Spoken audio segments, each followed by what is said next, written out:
तो दोस्तों, आइए हम आपको कब्जे के बारे में बताते हैं। कब्जा, पोजेशन, एक लैटिन कहावत है, एनिमस एनिमस डोमिनी। डोमिनी एनिमस मीन्स होता है इंटेंशन, आशय, और डोमिनी मीन्स होता है डोमिनेट करना यानी नियंत्रण करना। डोमिनेट मीन्स होता है डोमिनेटिंग यानी नियंत्रण या पकड़ बनाना।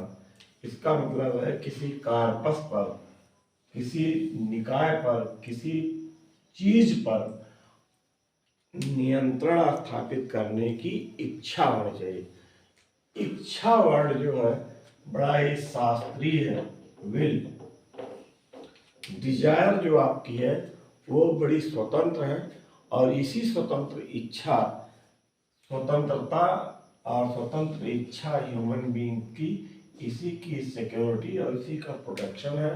लॉ में आप किसी भी चीज पर उसको डोमिनेट करने के लिए, उसके भौतिक नियंत्रण के लिए अगर आप इच्छा रखते हैं और वास्तव में डी फैक्टो आप उस पर काबिज हैं, उस पर पकड़ में है, भौतिक नियंत्रण में उसे रखे हैं, तो यही पोजीशन कहलाता है। और ये एक तथ्य भी हो सकता है, एक फैक्ट भी हो सकता है, और ये एक राइट भी हो सकता है। एज ए राइट आप उसका इस्तेमाल कर सकते हैं, एज ए फैक्ट भी। कोई चीज है जिसका कोई मालिक नहीं है, अब ये आप एज ए फैक्ट इसको कंट्रोल में ले सकते हैं, अपने नियंत्रण में ले सकते हैं। ये डी फैक्टो कब्जा हो जाता है। डी फैक्टो आप पोजीशन में। इसी तरह से अगर आपकी चीज है, आप उसे अपने कब्जे में रखे हुए हैं और आप ही उसके स्वामी हैं, नहीं स्वामी है तो कम से कम दूसरा स्वामी नहीं है, तो इसका मतलब है आप हो गया डी लेजिस। डी लेजिस या विधितः आप कब्जे में है, कानूनी तौर पर आपने कब्जा किया हुआ। ये है कब्जे की संकल्पना। चूंकि इसमें अधिकार शामिल होता है, राइट शामिल होता है, और राइट की हमने परिभाषा पीछे वीडियो में बताया है कि राइट जो है, अधिकार एक तथ्य है जिसका सम्मान जो है किया जाना चाहिए, और जिसका प्रोटेक्शन कानून करता है। तो इसका मतलब हुआ कि पोजीशन भी एक ऐसा राइट है जिसका पोजीशन भी एक ऐसा राइट है, एक ऐसा अधिकार है जिसका प्रोटेक्शन जो है कानून करता है। अब इसके दो मुख्य अवयव हैं। There are two ingredients of possession. एक है एनिमस डोमिनी, किसी फैक्ट पर, किसी तत्व पर, किसी चीज पर, किसी कार्पस पर, निकाय पर उसे कंट्रोल करने का आशय होना चाहिए, मन स्थिति होनी चाहिए, इच्छा और डिजायर होनी चाहिए, और वास्तव में उसका नियंत्रण होना चाहिए, कार्पस पोजेसिव होना चाहिए। अगर ये है, ये दोनों तत्व पाए जाते हैं, तब भी माना जाएगा कि वो कब्जे में है। दोनों में से एक पाया जाता है, तब भी माना जाएगा वो कब्जे में है।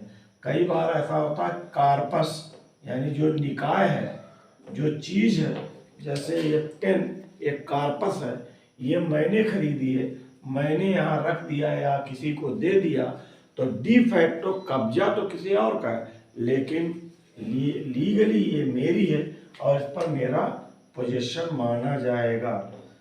इसी तरह से जब कोई वैन खरीदते हैं, आप गाड़ी खरीदते हैं, तो हालांकि वो ड्राइवर के हाथ में होती है, लेकिन उसका मालिक जो है वो खरीदने वाला होता है जिसने परचेज किया है। तो ये है कार्पस भले ड्राइवर के पास हो, लेकिन एनिमस जो है ओनर के पास है।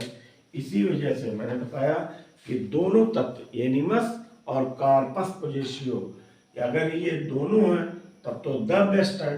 अगर इनमें से कोई एक भी लक्षण मिलता है, तब भी ये माना जाएगा कि व्यक्ति कब्जे में है, यानी कार्पस किसी व्यक्ति के कब्जे में है। अब ये जो है कहते इसके कुछ क्वालिटी हैं, इसके कुछ कैरेक्टरिस्टिक्स और क्वालिफिकेशंस हैं, जिसमें कब्जा या जो पोजीशन है ये एविडेंस होता है, और ये एविडेंस तब तक मान्य है जब तक कि इससे श्रेष्ठकर कोई सबूत ना दे दे कि मालिक वाकई हम हैं या वो है। तो कोई भी व्यक्ति इसको कब्जे के आधार पर किसी कार्पस का स्वामी होने का आधार ले सकता है। इंडियन एविडेंस एक्ट की धारा 110 में इस बात को कहा गया है, सबूत का भार उस व्यक्ति पर है जो ये कहता है कि कब्जेधारी जो है वो वास्तव में मालिक नहीं है, जबकि जो कब्जे में है माना जाएगा कि वो मालिक है। इसी तरह इसी नाते और दूसरे देखिए एक और है फौजदारी कानून में, सीआरपीसी की धारा 145-46 में शांति की बहाली के लिए, शांति की रक्षा के लिए प्रॉपर्टी को जब्त कर लिया जाता है, और जो व्यक्ति कब्जे में है उसके कब्जे में बनाए रखा जाता है, चाहे वो कब्जा, ये ऐसा कब्जा जो है वो हमेशा अच्छा ही नहीं होता, सदोष भी होता है, रांगफुल ही हो सकता है। लॉफुल हो जरूरी नहीं है, रांगफुल भी हो सकता है, लेकिन शांति की रक्षा के लिए उसके कब्जेदार को मेंटेन किया जाता है, पोजीशन बनाए रखा जाता है। सिविल लॉ में भी यही बात है, कब्जेदारी के लिए स्टेटस को यथास्थिति बनाए रखी जाती है। और ऐसा व्यक्ति अगर लगता है कि ये बेकब्जा किया गया, यानी कार्पस से पोजीशन हटाया गया है, तो उसको पुनर्वापसी उसकी कराई जा सकती है, पुनर्स्थापना, रेस्टोरेशन या रिकवरी कराई जा सकती है। तो ये हम कह सकते हैं कि स्वामित्व का ये साक्ष्य है।